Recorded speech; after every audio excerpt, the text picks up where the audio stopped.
Welcome to The Explainer. Today, we're diving into one of the cosmos's biggest mysteries, the black hole.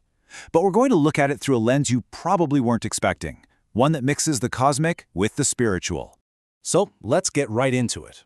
Now, it's really important to mention up front that everything we're about to explore comes from a single source, the writings of an author named Shui Feng from a group called Life Chan Yan.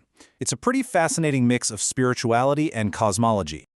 So the author kicks things off with something kind of wild. On one side, you've got Stephen Hawking looking at the universe through the super rigorous lens of science.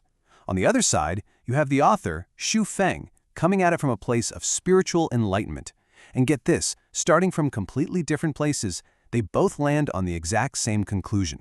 The net energy of the universe is zero.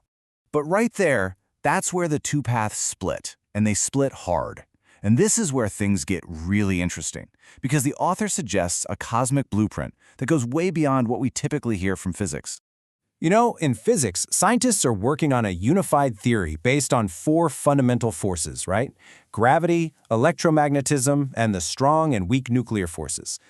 Well, the author here says, nope, there are actually six. And he argues that black holes are the key to understanding this bigger picture. Okay, so if that's the setup, what exactly are black holes in this new framework?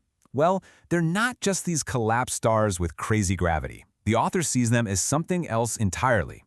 In this view, black holes are actually conscious beings. So instead of thinking of them as these destructive, all-consuming voids, picture them more like cosmic police officers.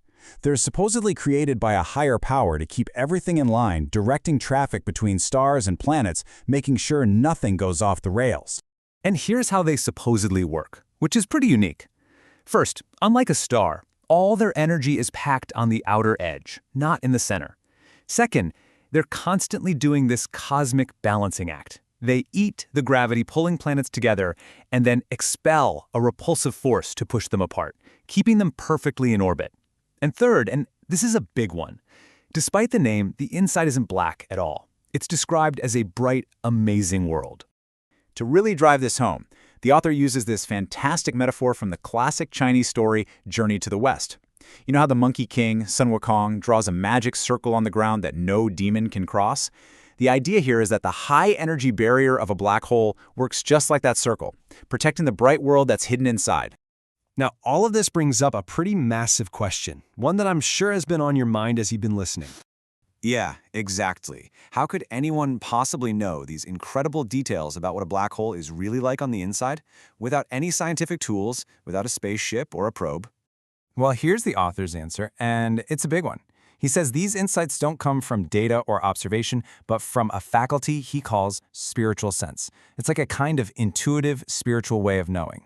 And to kind of back this idea up, he shares this really interesting story. He got a letter from an American spiritualist who had never met him. She wrote that his name practically flew off the sheet at her, and her intuition, which she'd been honing for 30 years, told her something huge was connected to him. She even called it a personal miracle. So we've gone through this whole alternative cosmology, from black holes as cosmic cops to knowledge gained through spirit. What's the bottom line here? What are we supposed to take away from all this? And this is where it gets really interesting. He doesn't end with some grand declaration that you have to believe him. Instead, it's this incredibly humble invitation.